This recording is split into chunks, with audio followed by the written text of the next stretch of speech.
Welcome to Hot Copy. Now, possible tuition hikes are again a hot topic leading up to the new academic year. Some groups say not all students have sufficient ground, not all schools rather have sufficient ground to raise their fees. Talks are on for potential tuition increases well before the end of the current school year. Out of nearly 3,000 schools in the National Capital Region, more than 100 private elementary and high schools in Metro Manila have applied for tuition hikes for the incoming school year. In Metro Manila, the average tuition in private elementary and secondary schools goes from 30 to 35,000 pesos a year. Some 300 schools have expressed their desire to adjust their fees. CHED Chairperson Patricia Licuanan says they expect more schools to follow suit after they finalized on February 28th the list of schools who plan to raise tuition. The DepEd tells students and parents all applications go through a strict monitoring process. These must have proper justification and the requests must go through consultations with all stakeholders. But some concerned groups say the consultations are not always genuine. Some schools reportedly try to make up by raising their miscellaneous fees. Parents and students now urge government to change its tuition regulation system and provide free and accessible public education. And joining us on Hot Copy, Kabataan Party List Representative Raymond Palatino. Good day to you, Congressman Palatino. Bata-bata ni Congressman.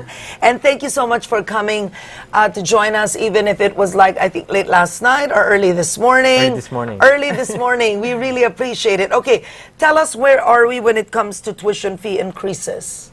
Well, about 300 schools have signified their intention to raise school fees. Okay. And they have already applied to our Commission on Higher Education.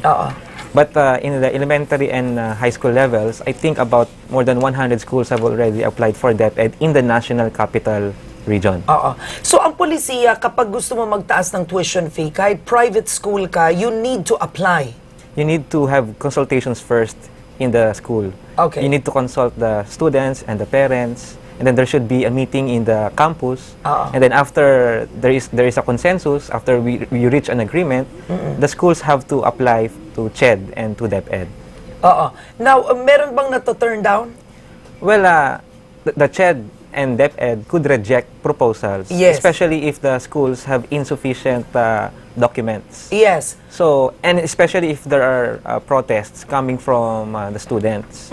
So, pero ang nangyayari taon-taon, usually ano yan, pag nag-apply ka, approve na kagad yan. Yes, because I wanted to ask you that CHED Chairwoman Patricia Licuanan in an interview said 300 have requested for tuition fee increase, and she said this: CHED is not happy with the present situation.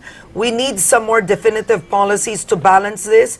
She said that CHED is unable to control increases due to limitations of their powers. Well, let me clarify first the figure. The 300 schools are the initial number of schools. So, pwede pong tumaas yung 300 kasi we have 2,000 colleges and universities. Okay. Yung sinasabi dito ni Chairperson Licuanan about the limited power of CHED, kasi ang minomonitor lang ng CHED is tuition increases. Okay. So, we have a situation where schools can forgo tuition increases in favor of miscellaneous fee increases. Yes, ang mahal naman miscellaneous fees ng mga school, ha? So, 300 out of 2,000 schools, maliit lang yon. Pero pwede kasing announcement ng school, no tuition fee increase, pero bumabawi sa miscellaneous fees. Yeah, ganong tinataas ng miscellaneous fees? Give me an example. There's no cap. Kasi nga, Yes. ang tuition, ano yan you need approval from the CHED, you need to consult the students and parents, pero ang miscellaneous fees, diretso lahat sa school, and then no approval required. So, yun yung sinasabi natin na dapat i-review natin yung practice na yon. Now, when was the last time nagtaas ng tuition fee ang mga schools? Well, every year yan eh. Kasi ang deadline ng tuition consultation is February 28. Yeah. So, in preparation for the next academic year. So, ang nangyayari ngayon, tapos na yung consultation, March na, ni-review ngayon ng CHED and DepEd. So, ang appeal natin ngayon sa CHED and DepEd to scrutinize all the documents submitted by the school. Oo.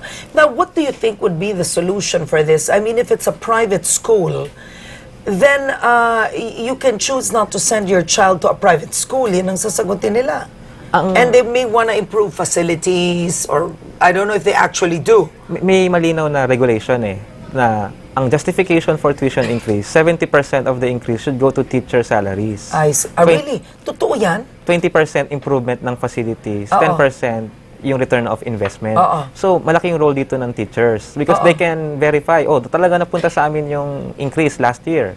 Ganun pala yun? May breakdown. Oo, Pero kapag hindi ko alam yan. pero kapag non-profit yung school, 70% teacher salaries, 30% facilities. Kasi wala ka dapat Profit. Oo. Oo. So yun yung regulation. Pero may Ang non-profit bang school?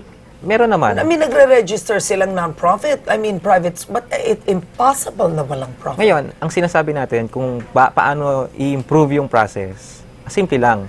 Yung tuition consultation, hindi lang dapat limited doon. Dapat pati yung miscellaneous fees and other fees is subject to annual review and consultation. Okay. Kasi may mga fees na pwede namang hindi nasingilin or questioning ng mga students. Oo. So, doon nagkakaroon ng reklamo So, yun yung... Ngayon, sa elementary high school, malinaw yung solusyon. Kasi sa constitution natin, libre naman dapat ang edukasyon. Oo. Ang problema, kulang yung ating budget. Yes. Sa kolehiyo, we have a situation where almost 80% ng schools private. Yes. So, karamihan ng mga estudyante enrolled sa private schools na tuition dependent. Yeah.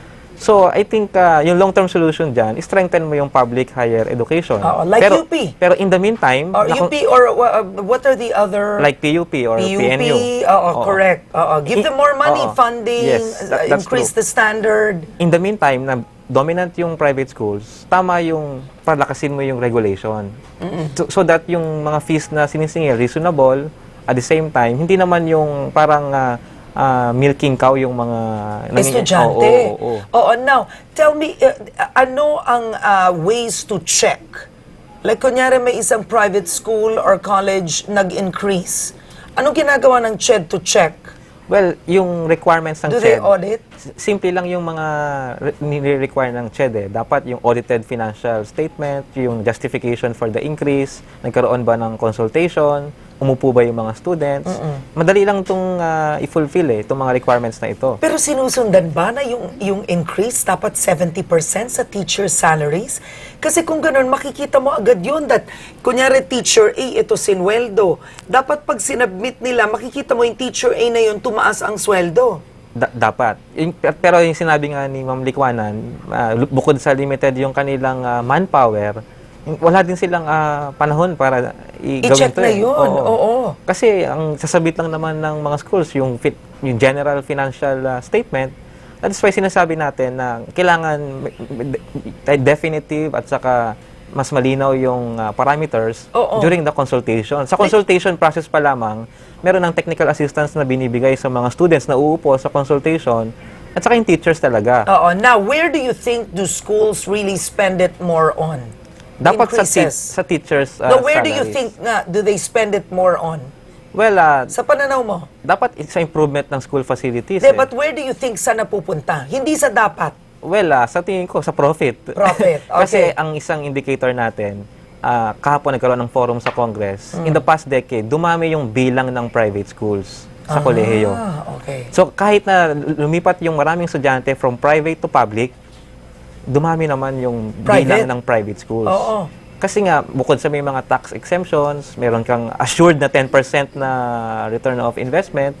Pero in fairness naman doon sa mga private schools natin, marami naman talaga na ang kanilang mission is to serve yung community.